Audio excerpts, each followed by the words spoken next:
Wires from Greensboro, North Carolina.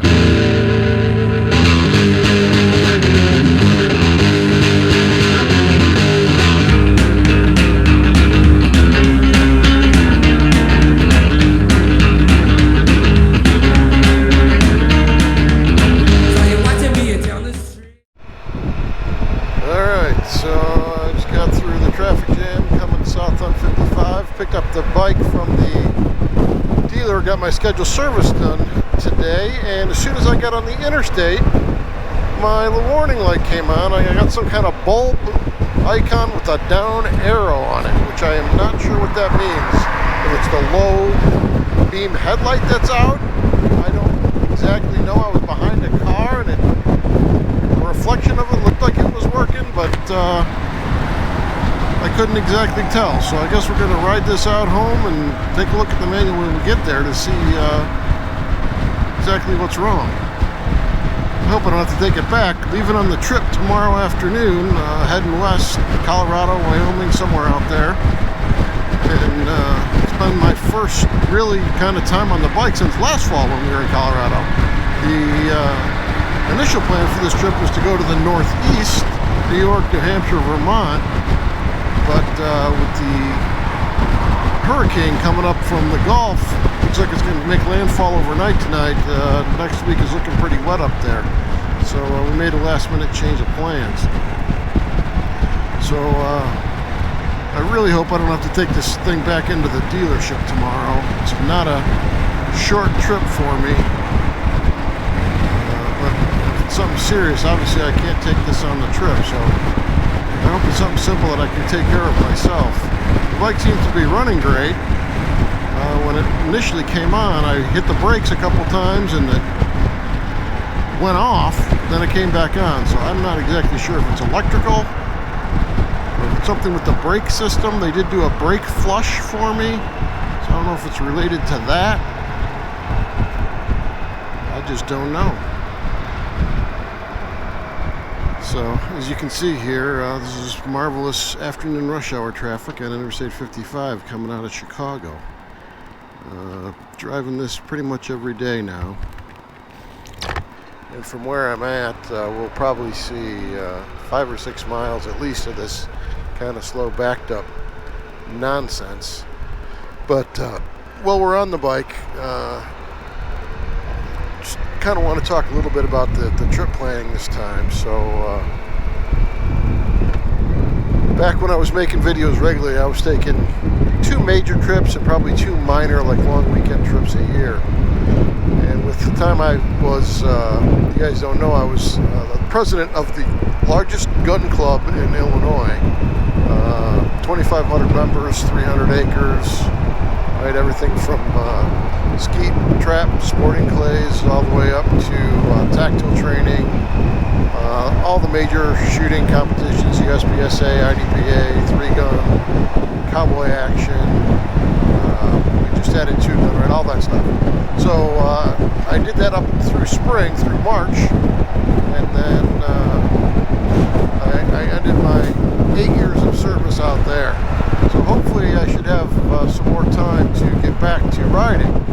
And it's normally me and kind of 2 other guys who do these trips together, Jason and Ebel. You've seen them both in videos from several years ago. And everybody's life just seems like it's been busy lately, and it's been hard to kind of get guys together.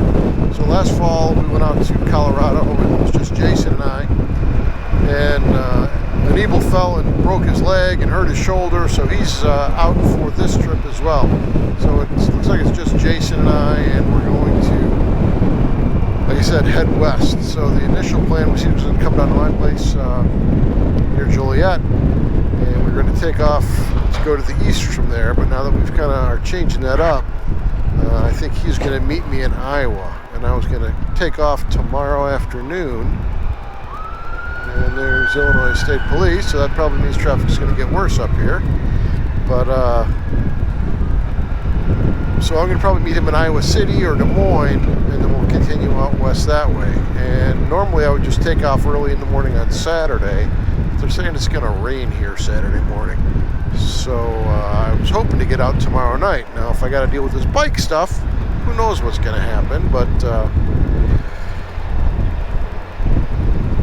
let's hope for the best, I guess. Like I said, everything seems to be running okay. Once I get in the manual, we'll know more.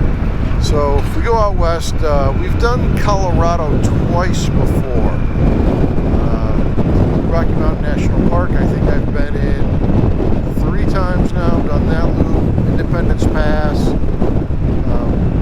Monarch Pass. So we're pretty comfortable with that, riding up and down around there. So maybe we'll go to Wyoming instead. I don't know. One of the things that we generally do is we kind of take it by ear, right? We see what exactly is where the weather looks good. Kind of look at some of the good riding websites as we get closer. Just ride until we get tired, and then turn or stop. And that's kind of what's the plan for this time as well. Both Colorado and Wyoming look like they're going to be highs in the mid 70s, kind of highs in the lows in the upper 40s. So one of the other things that we used to kind of guide some of our trip planning is places that we've been before where the food has been really good. One of the things we were looking forward to heading out east is if you ever cruise through Utica, New York, there's an Italian restaurant there called Delmonico's. They've got a few locations, but we always go to that one. The food is just outstanding. And if you go there, get their steak rub. They sell it in little shakers. And I'm out. Right? I buy 2 or 3 every time we go there, and I ran out. It's been several years since we've been out there now, so I was hoping to pick up on that. Out in Colorado, as we come in, we usually come in kind of in the northeast corner of the state there, and we've the last couple of years stopped in Estes Park. And there's a great little hotel we like to stay at right on the east side of town, where the elk, there's a golf course there, and the elk just kind of wander up there in rut, right, the beginning of the rut, and they kind of walk right around. It's cool to see that. But in Estes Park, there's a restaurant there called Claire's, and we kind of laughed when we first saw it. Claire's Boutique, right, little women's little dollar earrings and whatnot. But when we went there the first time, it was kind of the only place that was open, and I will tell you what, it's a 10.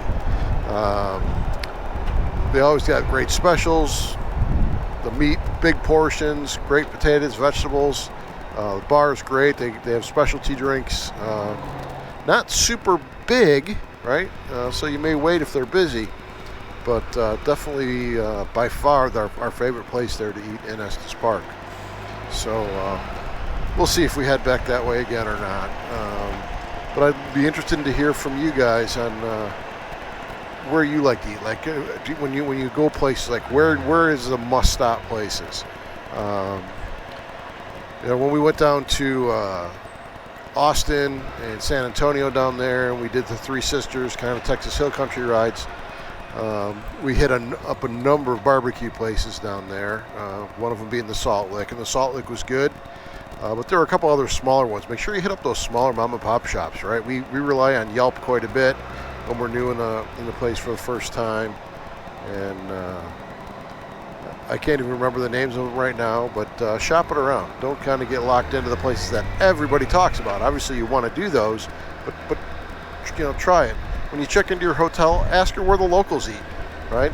Whoever's working the desk. And they usually won't turn you wrong. If they send you to Texas Steakhouse or Outback or whatever, say no, that's not what I'm looking for. I want to know where the locals eat. So that's kind of one of the things that we always do.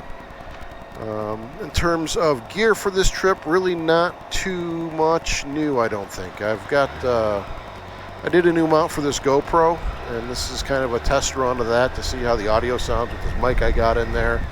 I've been using a Sena camera that links into my Sena headset via Bluetooth to get the audio in. It's okay, but it sits on the side of my helmet, and it's hard for me to tell where it's pointed. I keep it on the right side over here, and it's just not super easy. And apparently the guy next to me here in this Hyundai is sleeping in the car in the traffic jam. And he kills it in traffic. That wasn't good.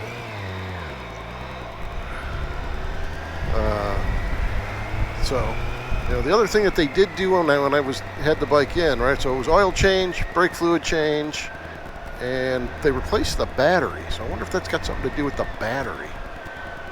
not having the right voltage. And when I took it in there, this was not on, and the battery, I started it and it's been fine. I usually keep it on a battery tender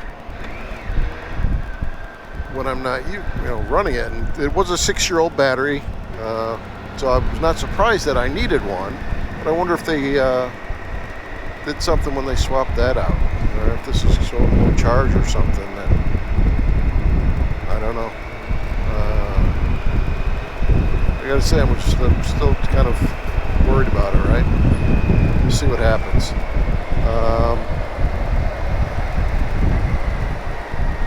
So I guess outside of that, I will come back. I'll probably hit up, do a video or two on my way out to Iowa, whether that's tomorrow night or Saturday morning, and we'll try to get these things posted and updated for you regularly throughout the trip. So if you want to see out west riding, stay tuned, and if you have any suggestions for great places to ride out there, whether it's Colorado or Wyoming, drop them in the comments below, and I will talk to you later.